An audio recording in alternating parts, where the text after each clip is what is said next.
अस्सलाम वालेकुम दोस्तों, मैं आपको परफेक्ट वेब सॉल्यूशंस की तरफ से वर्डप्रेस प्लगइन डेवलपमेंट की इस ट्यूटोरियल सीरीज के पार्ट 15 में खुशामदीद कहता हूं।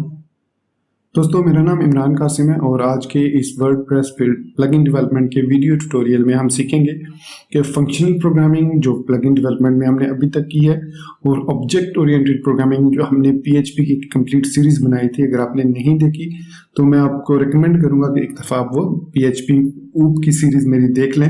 उसके बाद इसको आपको सही तरीके से समझ आएगी अगर आपके ऊप्स के कॉन्सेप्ट क्लियर नहीं है। तो हम देखेंगे कि ऊप्स और प्रोसीजरल प्रोग्रामिंग में प्लगइन डेवलप जब हम करते हैं तो उसमें क्या क्या मुश्किलात हमें पेश आती हैं और उनमें किस चीज़ को कब हमें यूज़ करना चाहिए। तो आज हम कंपैरिजन देखेंगे object oriented programming in WordPress plugin development versus procedural programming in WordPress plugin development.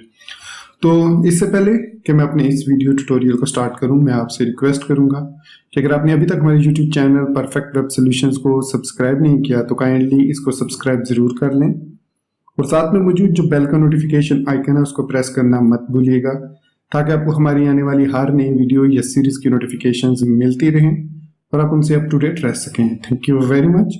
तो चलिए शुरू करते हैं इस वीडियो ट्यूटोरियल को।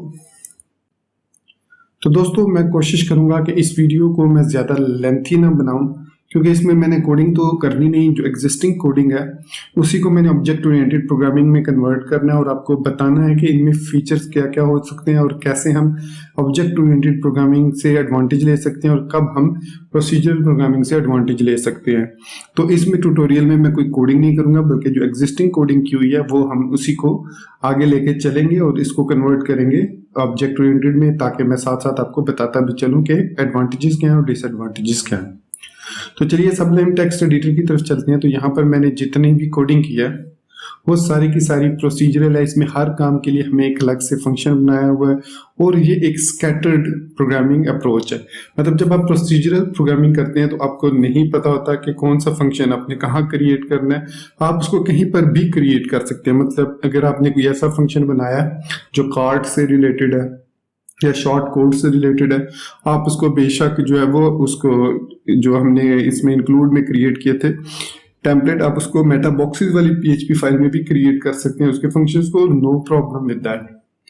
लेकिन जब बात आती है ऑब्जेक्ट ओरिएंटेड प्रोग्रामिंग की तो हर चीज को हम एक ऑब्जेक्ट पर्सपेक्टिव से देखते हैं कि ये एक ऑब्जेक्ट है, तो इस ऑब्जेक्ट की जो खूबियां और खामियां हैं वो एक जैसी मिलती जुलती होनी चाहिए। मतलब कहने का ये है कि एक जो हम ऑब्जेक्ट क्रिएट करते हैं वो एक जैसी फंक्शनैलिटी परफॉर्म करने चाहिए। फॉर एग्जांपल, मैं कभी नहीं चाहूंगा कि मेरी जो मेटा बॉक्सेस की क्लास है वो शॉर्ट कोड भी क्रिएट करे और जो मेरी डीबी की क्लास है वो नॉर्मल प्रोसीजर भी परफॉर्म करे, जो एजेक्स है वो एपीआई का भी काम करे, एपीआई और एजेक्स को मिक्स कर दो। तो ऐसा नहीं है, मेरे पास हर ऑब्जेक्ट को मुझे एक सेपरेट अप्रोच लेके चलना होता है ऑब्जेक्ट ओरिएंटेड प्रोग्रामिंग में।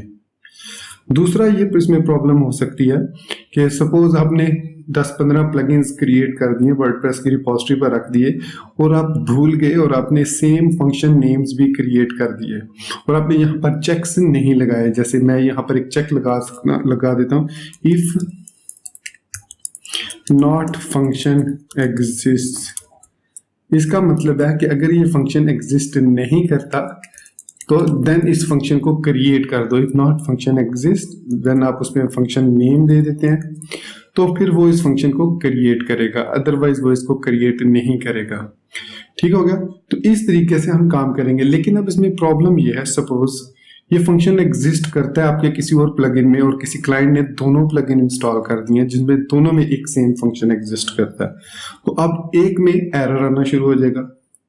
उसकी रीजन ये है कि ये फंक्शन मिलेगा नहीं, उसको क्रिएट ही नहीं आपने किया हुआ, तो ये जो हमने जिस जगह पर इस फंक्शन को कॉल किया है इसको ये फंक्शन मिलेगा ही नहीं, या फिर ये वो वाला फंक्शन उठा लेगा जो कुछ और पर फंक्शनैलिटी परफॉर्म कर रहा है।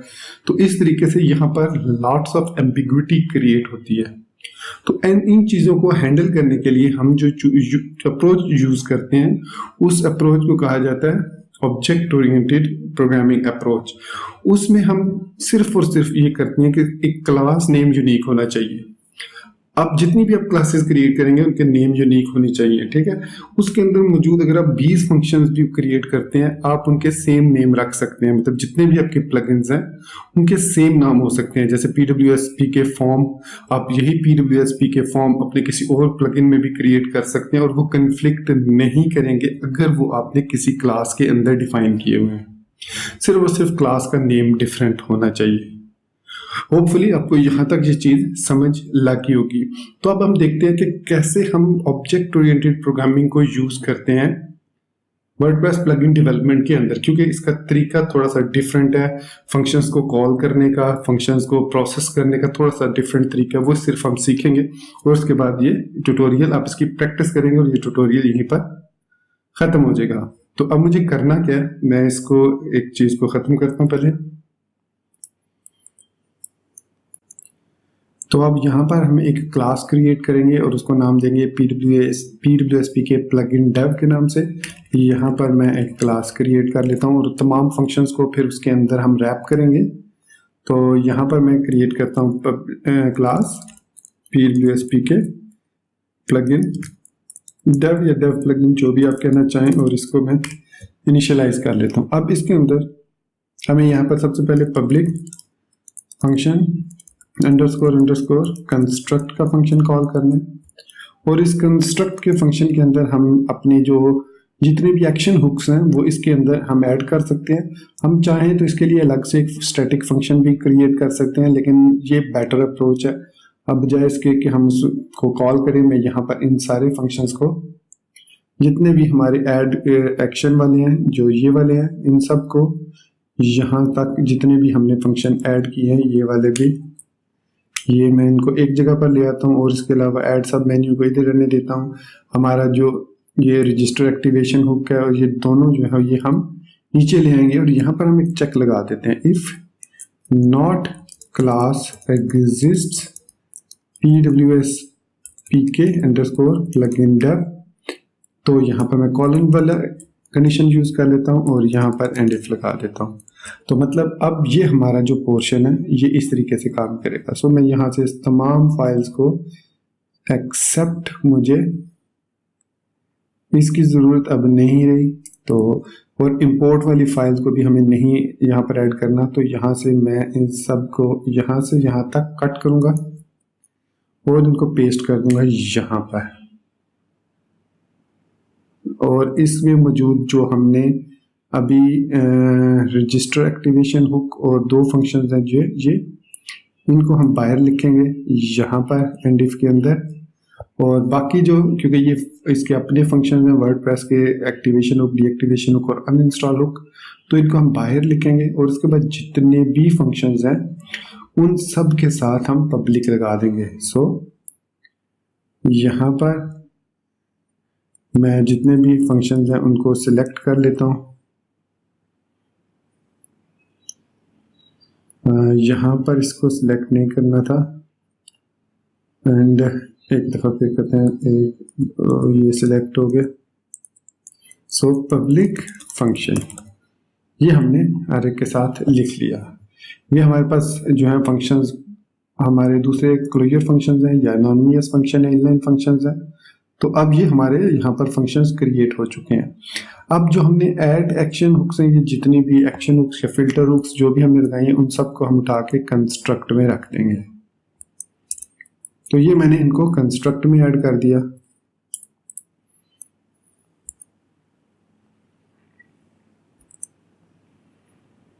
थोड़ी सी अलाइनमेंट कर लेते हैं ताकि कोड को समझने में आसानी हो। तो दोस्तों इस तरीके से अब ये हमें फायदा हुआ है कि अब हम जो है वो इन फंक्शंस को अगर कोई दूसरा प्लगइन भी यूज करता है तो प्रॉब्लम नहीं होगी। हमारा यही जो नेम है क्लास नेम, सिर्फ ये यूनिक होना जरूरी है, बाकी किसी का भी यूनिक होना जरूरी नहीं है फंक्शंस का। आप बेशक इनको WPNQ स्क्रिप्ट्स भी कह सकते हैं, सिंपल आप इनको WPNQ स्क्रिप्ट्स भी कह दें, कोई प्रॉब्लम नहीं होगी क्योंकि ये अलग से क्लास में डिफाइंड है और अगर अलग से फंक्शन भी डिफाइंड है तो कोई प्रॉब्लम नहीं। सो एडमिन NQ स्क्रिप्ट कर देते हैं। ये देखिए मैंने प्लगइन मेन्यू कर दिया इसको और इसके बाद ये प्रोसेस फॉर्म में ये जो प्रीफिक्स मैंने दिया हुआ है ये मैं ख़त्म कर रहा हूँ। इसकी अब हमें ज़रूरत नहीं रही। एंड इसके बाद ये देख सकते हैं, यहाँ से भी मैं ख़त्म कर देता हूँ, यहाँ से भी मैं ख़त्म कर देता हूँ। ठीक हो गया, ये हमने सेव कर लिया। अब देखते हैं कि जब हम क्लास के अंदर काम करते हैं तो एक्शन हुक्स या फिल्टर हुक्स को किस तरीके से यूज़ करते हैं। अगर तो आपने एक्शन हुक के थ्रू या फिल्टर हुक के थ्रू नॉन स्टैटिक फंक्शन को कॉल करना है तो उसके लिए हम दिस कीवर्ड यूज़ करते हैं, और अगर आपने स्टैटिक फंक्शन को कॉल करना है तो underscore underscore class name underscore underscore class underscore underscore use करते हैं। अब चूंकि यहाँ पर कहीं पर भी हमने स्टैटिक फंक्शंस क्रिएट नहीं किया तो इसलिए हमें ज़रूरी नहीं है कि हम इसको जो है वो कॉल करें इसके अंदर, क्लास के अंदर अंडरस्कोर अंडरस्कोर क्लास के अंदर। तो यहाँ पर हमारे पास ये है ऑप्शन फंक्शन, तो मैंने इसके साथ से ख़त्म कर दिया है। तो अब यहाँ पर मैं लिखूँगा array $this and that's it. इस तरीके से जहाँ जहाँ पर मैंने एड एक्शन ये यूज़ किया है मैंने इसके साथ ये ख़त्म कर देता हूँ। अब ये देखिए WPMQ स्क्रिप्ट एक हुक है इटसेल्फ, लेकिन हमने उसी नाम से इसको क्रिएट किया हुआ है और ये काम करेगी विदाउट एनी इशू, जब हमें ज़रूरत नहीं है।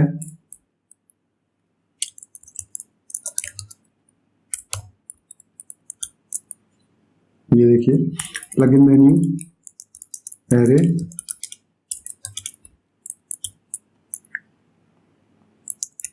एरे दिस, और उसके बाद हमारे पास एनक्यू स्टाइल आ गया। ठीक है, ठीक हो गया। फिर कहीं और पे तो यहाँ पर भी यूज़ कर रहे हैं सेटिंग फंक्शन एरे। अब एटलीस्ट आपने ये ज़रूर देखना है कि विद इन द क्लास कोई कंफ्लिक्ट ना आ जाए नेम का, वो ज़रूर आप चेक कर लीजिएगा। सो एरे, बाकी जो है इसमें कोई इशू नहीं है। सो यहाँ पर भी यूज़ कर दिया, यहाँ पर भी। इसके अलावा हम और यहीं पर रजिस्टर सेटिंग PWSP के ऑप्शन नेम कोई नहीं कॉल कर रहे। ठीक है, सेटिंग फंक्शन ठीक हो गया। अब ये हमने इसको एक ऑब्जेक्ट ओरिएंटेड अप्रोच में कन्वर्ट कर दिया है अपने इस प्लगइन को। ये फाइल हम इंक्लूड लाजमी इसी तरीके से करेंगे, ये डिफाइंड भी इसी तरीके से होगा। अब ये जो है इन क्लासेस इनके अंदर भी आपकी ये अब ड्यूटी है, आपका ये किस्म का टास्क है कि आप भी इन सब को जितनी भी इन INC फोल्डर के अंदर ये क्लासेस है ये आपको गिटहब पे मिल जाएंगी, आप इनको भी कन्वर्ट करें इनसाइड क्लासेस। मतलब इसकी जैसे कस्टम पोस्ट टाइप्स है, इसकी क्लास कर दें क्लास पोस्ट टाइप्स या PWSP के पोस्ट टाइप्स। फिर इसके अंदर आप मल्टीपल पोस्ट टाइप्स क्रिएट कर सकते हैं, टेक्सोनॉमीज क्रिएट कर सकते हैं एज यू लाइक। आपने इसको भी कन्वर्ट करना है ऑब्जेक्ट ओरिएंटेड प्रोग्रामिंग में क्लासेस के थ्रू, जिस तरीके से मैंने इसको कन्वर्ट किया है। अब चलिए इसको टेस्ट करते हैं, देखते हैं कि एवरीथिंग इज वर्किंग और देयर इज सम एरर। अगर एरर होगा तो उसको फिक्स करेंगे। तो यहाँ पर आते हैं और मैं प्लगइन को एक्टिवेट करता हूँ। सो प्लगइन एक्टिवेटेड सक्सेसफुली, लेकिन आप देखेंगे तो यहाँ पर हमारा जो ऑप्शन मेन्यू है वो नहीं आया। इट मीन्स कि यहाँ पर जो ऐड मेन्यू है, ऐड मेन्यू इसमें ऑप्शंस फंक है। ठीक है, सो ऐड सब मेन्यू PWSP के ऑप्शंस और सेटिंग फंक है। ठीक है, सो ये प्लगइन मेन्यू हमारा कॉल नहीं हो रहा। सो एरे दिस एडमिन मेन्यू कंस्ट्रक्ट, हाँ सॉरी हमने इसको क्लास को इनिशियलाइज नहीं किया। सो न्यू, सारी बात है जब आपने क्लास क्रिएट करनी है तो उसको इनिशियलाइज भी करना है, वो हमने किया नहीं है। सो न्यू प्लगइन PWSP के plugin tab, that's it. Reload करेंगे। सो यहाँ पर अब हमारे पास ऑप्शन आ चुका है। इसके अलावा वो कह रहा है कि प्रोसेस फॉर्म सेटिंग। सो यहाँ पर प्रोसेस फॉर्म सेटिंग्स कहाँ पे यूज कर रहे हैं, एक दफा इसको डीएक्टिवेट करते हैं फिर एक्टिवेट करते हैं। तो यहाँ पर PWSP के प्लगइन के अंदर फॉर्म सेटिंग, हाँ ये PWSP के मुझे रिमूव करना मैं याद नहीं रहा, ऐसे करना था। इसको रीलोड करते हैं। तो अब हमारा प्लगइन सक्सेसफुली एक्टिवेट हो चुका है। हमारे ऑप्शंस जो हैं होपफुली सही काम कर रहे होंगे जैसे पहले कर रहे थे। ये देख सकते हैं आप, हमारे पास ये सारी वैल्यूज आ रही हैं जो हमने API HTTP API वाले के दौरान की थी। सेटिंग मेन्यू, PWSP के लेआउट आ रहा है, मतलब हमारा जो मेन्यू है वो सक्सेसफुली अब काम कर रहा है। और अब हम इसको ऑब्जेक्ट ओरिएंटेड में कन्वर्ट कर दिया। अब हम इनके नाम जो है दोबारा से सेम नेम दूसरी क्लास के अंदर भी यूज कर सकते हैं, किसी दूसरे प्लगइन के अंदर, और ये कन्फ्लिक्ट नहीं करेंगे तब तक जब तक हम क्लास नेम सेम नहीं देंगे। अब मैंने आपको ये बताया था कि इसके अलावा आप इसमें क्रिएट कर सकते हैं स्टैटिक क्लासेस भी। तो सपोज कीजिए मैं इस WP-enqueue स्क्रिप्ट को कर देता हूं स्टैटिक। अब ये हमारे पास एक स्टैटिक फंक्शन हो गया। अब इसको कैसे कॉल करना है, अगर अब मैं इस पे को रन करूंगा तो अब हमारे पास ये जो WP-enqueue स्क्रिप्ट ये वाला तरीका है, ये काम नहीं करेगा। देखिए मैं इसको रीलोड करता हूं तो देखिए syntax error, unexpected WP-enqueue scripts expecting this. हालांकि हमारा कोड जो है वो बिल्कुल ठीक है, लेकिन हमने पब्लिक फंक्शन स्टैटिक नहीं है, पब्लिक स्टैटिक फंक्शन है। Sorry for the mistake. Save किया, अब दोबारा रीलोड करता हूं इसको। अब आपने देखा कि एरर कोई नहीं आया इसमें, लेकिन हमारा ये जो हमने एनक्यू स्क्रिप्ट किए, ये हमारे स्क्रिप्ट जो है वो एनक्यू नहीं हुए होंगे। व्यू पेज, हम अगर पेज सोर्स करते हैं यहाँ पर, और मैं यहाँ पर क्या नाम दिया था हमने, custom.js। custom.js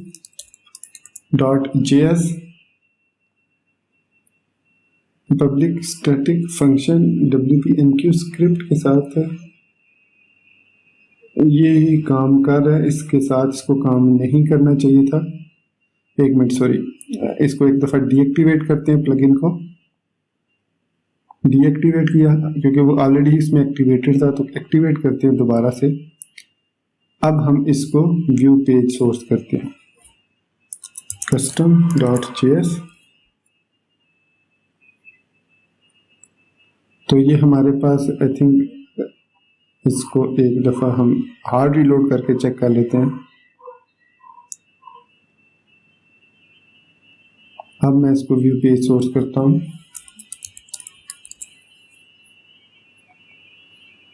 तो यहाँ पर अगर हम अंडरस्कोर क्लास अंडरस्कोर यूज करते हैं तो भी ये काम कर रहा है। अगर इसको हम डीएक्टिवेट करके एक्टिवेट करते हैं तो इट इज़ वर्किंग। लेकिन अगर मैं यहाँ पर अंडरस्कोर यूज करता हूँ तो अब आप देख सकते हैं कि इसने एरर दे दिया कि should not be called statically. ठीक है, कि ये जो फंक्शन है, ये हमने जो admin-enqueue स्क्रिप्ट है, ये स्टैटिक फंक्शन नहीं है, तो हम इसको इस तरीके से कॉल नहीं कर सकते।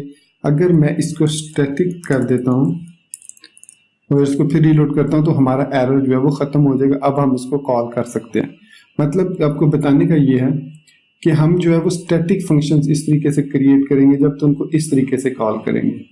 ठीक है, या फिर हम डायरेक्ट यहाँ पर क्लास का नेम दे सकते हैं तो उसको फिर इस तरीके से कॉल कर सकते हैं। मतलब मैं यहाँ पर अगर एरे नहीं देता इस तरीके से, और मैं यहाँ पर PWSP के प्लगइन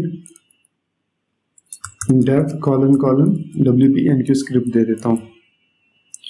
यहाँ पर सॉरी, यहाँ पर अब ये ब्रैकेट एक एक्स्ट्रा है। तो देखिए अब ये इस तरीके से भी काम कर रहा है। तो हमने देखा कि किस तरीके से हम स्टैटिक, अब ये जो स्टैटिक फंक्शन को कॉल कर सकते हैं, लेकिन ये चीज इस तरीके से हम किसी ऐसे फंक्शन को कॉल नहीं कर सकते जो कि नॉन स्टैटिक फंक्शन है। मतलब अगर ये भी हमारे पास स्टैटिक है तो मैं इसके अंदर भी यहाँ पर ऐसे लिख सकता हूँ। लेकिन तो अच्छी जो अप्रोच है वो ये है कि आप एरे यूज करें और क्लास नेम यूज करें। ये एक बेटर अप्रोच है टू कॉल स्टैटिक फंक्शन। आप यहाँ पर जो है वो क्लास कीवर्ड यूज करेंगे, ऑब्जेक्ट है क्लास अंडरस्कोर क्लास अंडरस्कोर। बाकी आप नॉर्मल जो पब्लिक मेथड्स हैं उनको इस तरीके से कॉल करेंगे, एरे दिस। और सपोज कीजिए हमारे पास ये प्लगइन जो मेन्यू है ये प्राइवेट मेथड है। अब ये प्राइवेट है, इसको हम रीलोड करते हैं तो अब आप देख सकते हैं can not access private method def plugin menu. मतलब अब हम जो है वो प्राइवेट जो फंक्शंस हैं वो विद इन दिस क्लास भी एक्सेस नहीं कर सकते, ठीक है। This functions must be public to make them accessible through these action hooks. वैसे आप कॉल कर सकते हैं इसको $दिस के साथ इसी क्लास के अंदर, लेकिन जब आप हुक्स यूज करेंगे, फिल्टर हुक्स या एक्शन हुक्स, उसके अंदर आप कोई भी फंक्शन प्राइवेट फंक्शन नहीं बनाएंगे, बल्कि उनको पब्लिक फंक्शन रखेंगे और या पब्लिक स्टैटिक या सिंपल पब्लिक फंक्शंस रखेंगे। तो इस तरीके से जो अप्रोच है ये क्लीन अप्रोच है। इसमें हमें पता है कि इस मेन प्लगइन में हमारी जो मेन फंक्शनैलिटी है, अगर हमने क्लास कस्टम पोस्ट टाइप की बनाई है तो उसमें हमारे पास कस्टम पोस्ट टाइप्स आएगी और उसके बाद हमें उसको इनिशियलाइज भी यहाँ पर करेंगे तो ही हम उसको यूज कर सकेंगे, अदरवाइज हम उसको यूज नहीं कर सकेंगे। तो अब हम इस ट्यूटोरियल को रैप अप करते हैं। तो रैप अप करते हुए मैं ये आपको बताता चलूँ कि बेस्ट अप्रोच जो कि प्लगइन डेवलपमेंट के लिए है वो अप्रोच है यूजिंग ऑब्जेक्ट ओरिएंटेड अप्रोच। लेकिन यहाँ पर मैं आपको ये भी बताता चलूँ, अगर आप कंफर्टेबल हैं using procedural programming approach then you are good to go. It is all up to you, आपकी चॉइस है किसके साथ आप चलते हैं। लेकिन मैं यहाँ पर आपको बताता चलूँ कि जितने मॉडर्न प्लगइन्स हैं, जितने आ रहे हैं प्लगइन्स, जितने क्रिएट हो रहे हैं थर्ड पार्टी प्लगइन्स, अगर आप उनको कस्टमाइज करना चाह रहे हैं तो उसमें ये जहन में रखिएगा कि उनके अंदर object oriented programming approach use हो रही है। इसलिए आपका इसको जानना, इस अप्रोच को जानना इंतहाई जरूरी है ऑब्जेक्ट ओरिएंटेड प्रोग्रामिंग को। इसके लिए आप मेरी PHP की ऑब्जेक्ट ओरिएंटेड प्रोग्रामिंग सीरीज देख सकते हैं जिसमें मैंने ये सारी चीजें एक्सप्लेन की हैं। सो इसमें और अगर आपको कोई डाउट हो, कोई कंसेप्ट आपका जो चीज समझ ना आई हो, आप इसी वीडियो के नीचे कमेंट सेक्शन में पूछ सकते हैं and I will try my best कि मैं उसका आपको as soon as possible answer कर सकूं। तो दोस्तों ये था हमारा आज का वीडियो ट्यूटोरियल, शॉर्ट सा वीडियो ट्यूटोरियल, फिर भी आई थिंक 20 मिनट्स का हो चुका है। और उम्मीद करता हूँ कि मेरा ये वीडियो ट्यूटोरियल और जो मैं चीज़ आपको समझाना चाह रहा था वो समझ आ गई होगी। और अगर स्टिल कोई कन्फ्यूजन है तो आप कमेंट सेक्शन को यूज़ कर सकते हैं, हमारे सोशल मीडिया नेटवर्क को ज्वाइन कर सकते हैं जिनके लिंक्स आपको अबाउट सेक्शन में मिल जाएंगे इस चैनल के। तो इसी बात के साथ मुझे इजाज़त दीजिए। चैनल को सब्सक्राइब करना, वीडियो को लाइक और शेयर करना और बेल आइकन को दबाना बिल्कुल मत भूलिएगा। सबसे इम्पोर्टेंट, मुझे अपनी दुआ में याद रखिएगा। So guys, thank you very much for being with me till the end. Take care, goodbye and Allah Hafiz.